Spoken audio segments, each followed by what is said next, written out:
Hello, bonsoir tout le monde et bienvenue sur Demus Crypto. Aujourd'hui on est le 5 du 1 à 22h34 et on est parti pour votre vidéo favorite, une analyse crypto de fin de soirée. Petit point qu'il faut que je vous rappelle, le trading de crypto-monnaie peut vous apporter des pertes partielles ou majeures de votre capital. Et mes conseils ne sont pas des conseils financiers, ainsi mes analyses comme une excellente marque de voiture peuvent avoir des erreurs. Voilà pour ce point, passons à l'analyse. Alors qu'est-ce qu'on a eu aujourd'hui au niveau du Bitcoin? On a fait une bougie un peu hésitante. Pas d'énormes mouvements pour l'instant sur le marché, mais comme je le rappelle, on est le week-end, on est samedi, on est dimanche.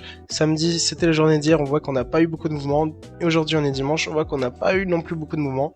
Donc voilà, c'est logique, c'est normal. À partir de lundi, on pourrait commencer à avoir plus de volatilité. À savoir qu'on n'a pas encore été chercher le haut du range. Donc est-ce qu'on ira le chercher ou pas? Si on va pas le chercher, on commencerait à dessiner une ligne de tendance baissière. Et donc on aurait une résistance diagonale. Donc voilà, qu'est-ce qui serait intéressant de faire à partir de lundi et de la semaine prochaine? Ce serait de pouvoir clôturer enfin au-dessus de notre dernier point haut.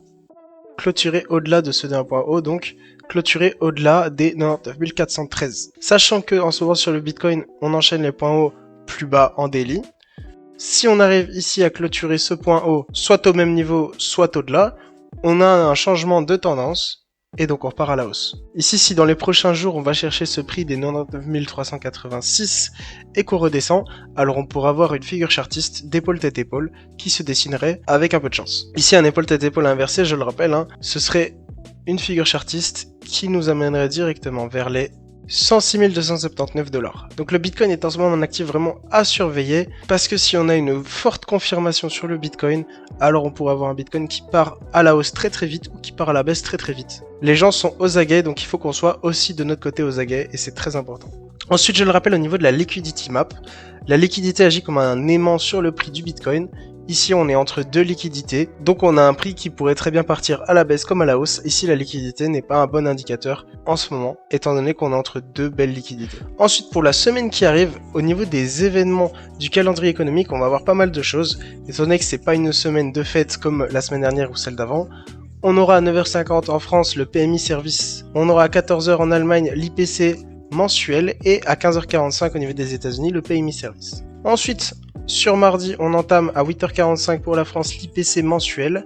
À 11h pour l'Europe, on aura l'IPC annuel. Un peu plus de volatilité à prévoir vers cette heure-ci. À 4h, on aura pour les États-Unis l'indice PMI non manufacturier de l'ISM. Et on aura aussi le rapport JOLTS, nouvelles offres d'emploi. Ensuite, mercredi à 4h15, on aura la création d'emplois non agricoles ADP, et à 16h30, on aura le stock de pétrole brut. Et à 20h, on aura la minute de la Fed, compte rendu de la réunion du FOMC. FOMC qui, je le rappelle, a fait chuter le marché. Ensuite, on aura un jour férié pour les États-Unis, et à 15h30, on aura l'inscription hebdomadaire au chômage des États-Unis. Pour vendredi, on aura 3 événements, tous les 3 à 14h30. On aura le salaire horaire moyen mensuel, ainsi que la création d'emplois dans le secteur non agricole et le taux de chômage du mois de décembre. Donc voilà pour le calendrier économique. À prévoir beaucoup plus de volatilité que la semaine dernière, et ça c'est normal. Maintenant, je vous invite vraiment à vérifier le prix du Bitcoin et ses mouvements dans ces heures. C'est ultra important. Donc ici, au niveau du Bitcoin dans 4 heures, on n'a pas non plus beaucoup bougé. On est resté toujours dans la même zone de prix. On pourrait même dessiner un range ici si on le voulait, entre les 98 573 et les 97 405. Donc on a vraiment un petit range du week-end. Ici, à partir de lundi, on risque sûrement de casser soit de la résistance, soit le support, et si on casse l'un des deux, on risque d'aller soit à la baisse, soit à la hausse. Donc il faudrait être aux aguets pour lundi, car on risque d'avoir une petite explosion de volatilité. Au niveau de la Bitcoin dominance, la Bitcoin dominance a un peu repris. On a eu tout de même une belle chute vendredi, ce qui était vraiment pas mal. On a eu des altcoins qui ont pris des 10%, et là petit à petit, le Bitcoin se stabilise et est en train de ranger dans une nouvelle zone au niveau de sa dominance sur le marché. Donc comme je le rappelle, la dominance du Bitcoin sur le marché, ça fait beaucoup bouger les prix des altcoins sur le marché.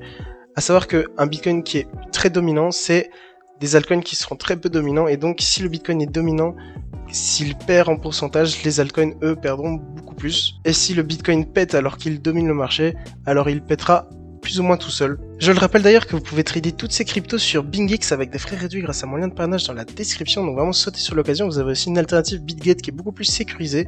Sautez sur ces deux occasions, n'hésitez vraiment pas. Lâchez votre meilleur like, mettez un commentaire, abonnez-vous. C'était Demus Crypto, ciao ciao.